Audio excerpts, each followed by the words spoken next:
Hey friends, welcome back. If you're new, my name is Tory and I am sharing with you my 3-month postpartum / baby update. My baby is now 4 months, but it's better late than never. I wanted to sit down and chit chat with you and talk about what I'm going through as a mother of 3 now and what the baby is going through without going into too much detail. So if you're new here, I'd love it if you hit that subscribe button. I make videos 3 to 4 times a week all about motherhood and lifestyle.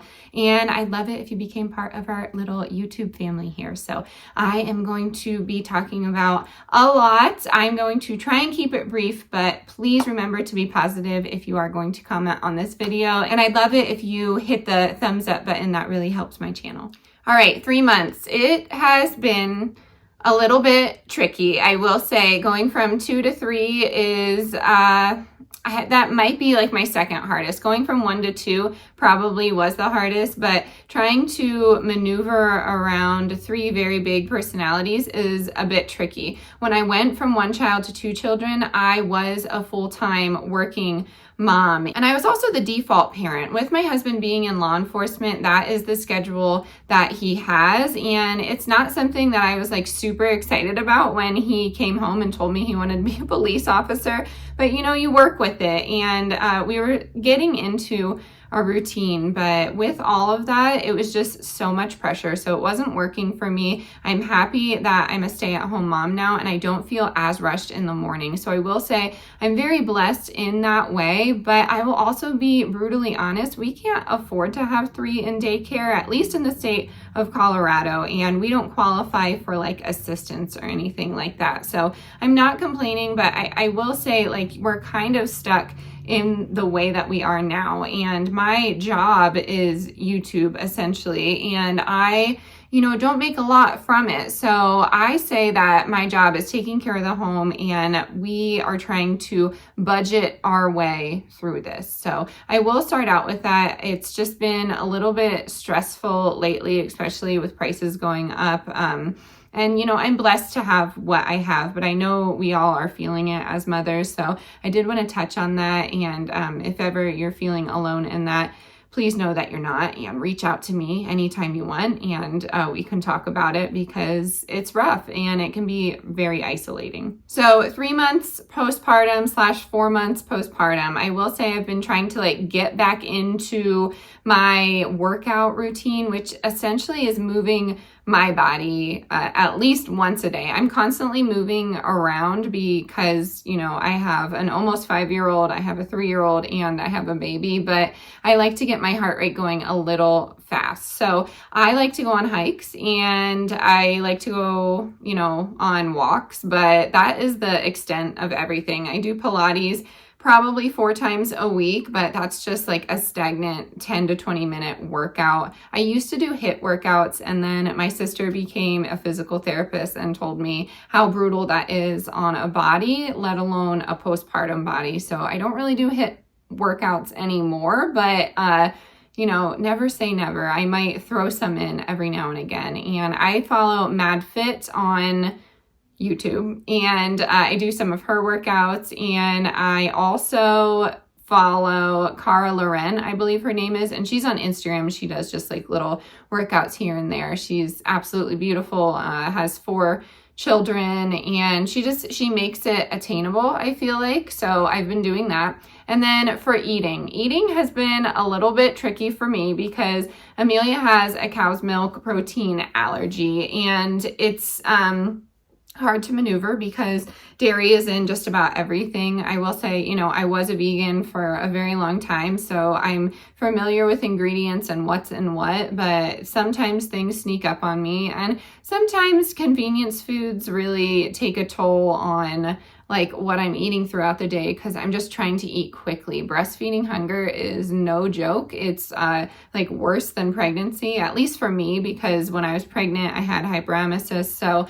I was sick all the time. So I am loving being in the kitchen and cooking, but meal prepping is really what I need to start doing. And I need to meal prep quick protein snacks. So like deviled eggs, beef jerky, cheese, cucumbers, cottage cheese, things things like that. So cottage cheese has not been a bother to Amelia, and I think it's because of the brand that I buy. I buy Good Culture, so it's like extra cultured and has a lot of probiotics in that. So I think that is why I can eat cottage cheese. I don't eat a lot of it, but I can eat it, and it makes me feel okay, and it makes Amelia feel okay. And then I can eat sheep's milk cheese, so like feta or manchego, things like that. And I don't, again, eat a lot of it, but that's something that's quick protein for me. That's really easy to just get down and get going with. And then when it comes to other snacks, I just try and keep it pretty light and simple. I try and stay away from sweets, but it's really tricky. I like to make breastfeeding lactation cookies or whatever, and that has oats and dark chocolate, it has cinnamon in it, brewer's yeast, and that can be a sweet treat. But when it comes to sweets, I really enjoy fruit. And then for water intake, I've just been trying to avoid plain water. And I know that sounds so silly, but I try and add things to my water to just keep me sustained for the entire day. So I like to add electrolytes to my water, and I will link them down below. The brand is LMNT, and it's essentially salt, which is what you need. But I have been really enjoying adrenal cocktails in the morning, and that's orange juice, a little bit of coconut water, and then a pinch of Redmond's real salt, and it's been really helpful. So I have that, and then maybe a piece of fruit or toast, and then I get to my coffee, and that's been really, really helpful. And I will do a what I eat in a day here coming up. We are going on a trip, so I've been trying to film these videos and trying to edit them and get them up, so I'm not doing that while I'm at home. I tend to film videos and edit within the day or within the next couple of days. I find that that's the easiest way for me to stay current and fresh and keep up with comments, because I do like chatting with all of you. And if you are new here, I do have another channel, so I will link that below. That's more being prepared on a budget. So I like to keep the two things separate. But yes, back to what I drink and eat. Occasionally I will have a glass of wine or an IPA. Hops are really great for breast milk production, if you didn't know that. Again, I'm not a doctor though, so take that with what you want, I guess. But yeah, I've been feeling pretty good, pretty positive. Definitely have some postpartum anxiety, and a lot of the times if I'm overstimulated, I will have, that mom rage that I've talked about on the channel before, and I will lash out, but I try and move myself to another room so the kids don't see me yell, which is like been really challenging. And I can say it confidently, and I of course there's a part of me that feels ashamed, but at least with this postpartum journey, I know what's causing it. In the past, I didn't know, and it was really hard for me because I had never been an angry person, and I wouldn't say I'm an angry person now, but there is like an anger inside of me, I guess, that comes out when I'm overstimulated. So when I have 3 kids, screaming at me, a chicken on the loose, and the fridge is open, the TV's on, like all of these things at once, it's been really hard for my mind to stay on the right path of helping who needs help first, and then getting to the other things. The chickens can wait, of course, the fridge beeping can wait, the TV can wait, but my main priority is the kids. But a lot of people in the mom world like to say, like, take care of the mom first or take care of the kids first. And there's this huge divide, and it's been so tricky because I do try and take care of myself, but I try and do that on my own time. So trying to wake up early right now is not something I can do. I can't wake up at 4 a.m. and get myself all together. So I take care of myself when my kids are around, and that seems to be working. And then when it comes to working or editing or filming, I do that when they go to bed, and that seems to be helping. I, of course, tend to the garden. That feels like a full-time job. And, I tend to the chickens and ducks, and that can be very overwhelming. But again, I am trying to take this season of gratefulness right now and just be happy in the moment. I've been trying to learn a lot on our little homestead here so I can bring that knowledge to our forever home. And I've been trying to involve the kids in that. And I will say that is like a big practice for homeschooling if we are going to go that route, and that is something that I wanted to touch on. I would love to homeschool the kids, but if I need to go back to work to financially help the family, I will do that too, because that is very important. And if we are moving home to Pennsylvania, if you're new here, we're in Colorado, and my family and my husband's family are back in PA, and it's cheaper, and I want my kids to grow up around their family members, among other reasons. But there are some schools back there that I do trust, as opposed to schools here in Colorado. Being an ex-teacher, it's just been,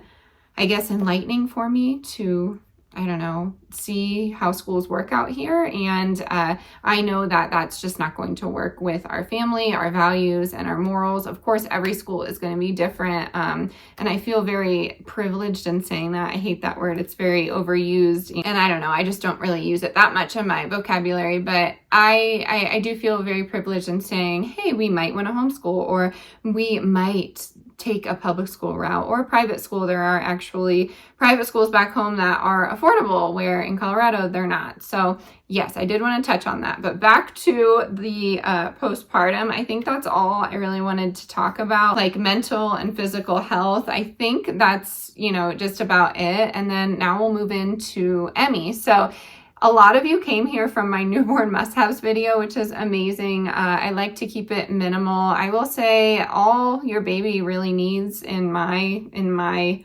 experience is you. So we don't get any gadgets, but of course it's been really helpful to have that little thing that you always see her in. It's like a bouncer, but that's just somewhere to place her. Or sometimes I will place her on her little carpet blanket and she can roll around, but I don't really have any bouncers. She co-sleeps with us, and we haven't really had an issue. Again, I'm not a doctor. This is just my experience and the way we do it in my household. So no need to tell me if you disagree with any of it. But yeah, it's been really, really good, I guess. She gets up a lot. I will say her colic is definitely very real, and it's been a little tricky to be able to put her down. So I'm carrying her a lot, but I always, whenever I carry the babies, I get this pain right here with my dominant hand grabbing things while I'm holding the baby. So I don't mind holding them. I love the cuddles and the snuggles, but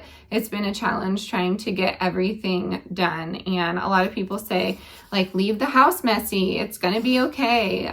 Like, as you can see, our bed's not made right now, and it's driving me crazy. I could probably make it, but I'm sitting down here and talking to you. I feel like trying to juggle all of the things has been a big challenge for me, because I'm not one to be able to leave the mess, because I'm the one that takes care of the mess. So I know in the back of my mind that that'll just be harder later on when there's more dishes or more laundry, if that makes sense. So I've been trying to designate cleaning days. There are some things that I do every day, and that's a load of dishes and a load of laundry, and that seems to just keep things flowing. I like to wipe the counters down every day, but I don't get to it. And then the rest of the days could be a designated bathroom day, or all the windows day, or vacuuming day. But vacuuming we do every day as well, which reminds me, our Dyson has completely crapped out on the carpet. So we're going to have to get a new one. I think I'm looking into Shark, unless you guys suggest a budget-friendly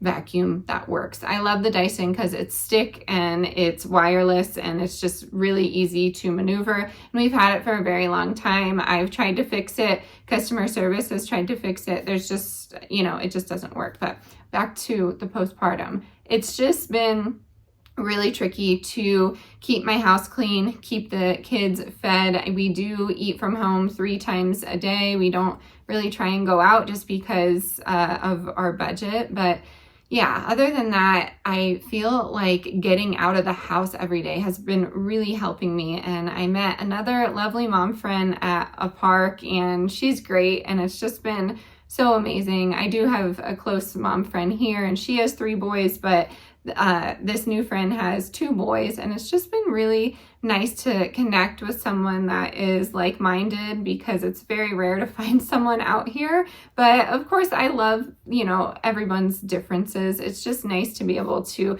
talk openly about, what I believe in and what I'm passionate about. So it's been really great. We try and meet up once a week and get the kids together. And in Colorado, it's just amazing because these parks are epic. They have everything you can think of, water, of course, swings, some have zip lines, and I try and take you everywhere to show you all of these things, because it's just, it's a great place. And I know in Pennsylvania, we have some advantages when it comes to the forest and things like that. But here in Colorado, they do it great with the parks, and I'm really happy and fortunate that we have that. So we do that. We like to do crafts, and that's really been helpful during the day with keeping us busy. But if you are new here, we try not to do screens. The kids watch TV every now and again, but it doesn't really keep their attention. So during the summer and fall and spring, we try and go outside as much as possible. And I am lucky that Millie, our new baby, just loves going outside. So I will say that about her. She loves it. And again, that has been really helpful. And then last thing on the list is Millie's size and all of that. I don't really go over that in my updates. I used to on the other channel, but I just don't feel like it's important. When I was pregnant, I had MFM doctors, I had NST appointments because they felt she was small. All in all, we all decided as a team, doctors, me, my husband, family, that I just carry small babies. There's no need to be alarmed. I understand that they did want to monitor, but I feel like we went a little overboard, especially in a season where I couldn't really get to appointments without the other two with me. So that was just stress within itself. And stress can be something that contributes to small babies. So that was another thing in the back of my mind. But Amelia at 4 months is in, 6-month clothing, I will say. Her thighs are just chunky and sweet. So we're loving that. We do a lot of hand-me-downs, but a lot of the baby clothes that I enjoy are from Kate Quinn because they're made of bamboo. They're organic fabric, they're affordable, and they grow with your child. I have newborn things that Amelia can wear right now because of the flexibility of that bamboo fabric. So if you're interested, check Kate Quinn out. I'm not affiliated with them. I just love their clothes. And they've been really great because I can just take what I had from Delilah and move it on. I will say we did a lot of neutrals with my son, so it's helpful because I still have clothes from him that I've held on to, but we keep it pretty minimal. At nighttime, she sleeps. I'm trying to look for one. I don't think I did a load of laundry. She sleeps with just one of the sleepers that kind of go around this region of her, and it creates a blanket, and that's been really helpful. But honestly, I think she would be fine in just some zip up pajamas because that's basically what she lives in right now, the double jammies with they're like footy pajamas that I showed you in my newborn haul. So that's been really great. But other than that, that is our little postpartum / 3-month update. I'm going to try and keep them going every 3 months just to sit down and chat with you. Right now, we are just full throttle trying to get ready to go home. So I am going to do a pack with me and I think show you what I'm going to put in the kids' airplane bags. I think it's going to be a really amazing visit. I am excited. I'm going to be able to see my entire family. I haven't seen one of my brothers in a very long time, so he will get to meet my kids, which is just amazing. And I think my mom's really excited to have us all there at one time. It'll be nice to spend some time with my dad. There is a local fair going on, and I know I will see a lot of people there as well. So we are just really excited about that. It's been on my mind for a while and it is coming up. So if you don't see a lot of videos from me in the next, 3 weeks or so, that's probably why, but I've been trying to film and get ahead of the game. I do want to show you some of my home though, because it's just beautiful back in Pennsylvania, and I want to show you, what we're eating and all of just like the fun things that come along with going home for a vacation. If any of you have moved away from family, you know what I'm talking about. It is a challenge, but we are trying every single day is one step closer to getting back home. So I think that's all I wanted to talk about today. If you are new here, again, love it if you hit that subscribe button. We're almost to 1,000 subscribers, and I thought it would be fun to do some sort of Q&A. So I will announce it in this video. If you have any questions for me, now is the time to ask them. You can ask them in the comments. They can just be about anything. If I find something that I'm uncomfortable with answering, I just probably won't answer it. But again, I'm an open book. I'm pretty honest and real with all of you. So if you have any questions, now is the time to ask them. I will put something on my community page, and if you follow me on Instagram, I'll put a little box there and then compile all the questions and answer them in a Q&A. But very excited about almost 1,000 subscribers. You don't know how much that means to me. This channel has just been such an outlet to, you know, talk and connect with women, especially women that came from my other channel that are probably tired of the preparedness stuff, that know me a little bit on a real level. So yes, I think that is going to do it for today's video, and I will catch you on the next one. Don't forget to leave those questions down below. Bye, y'all.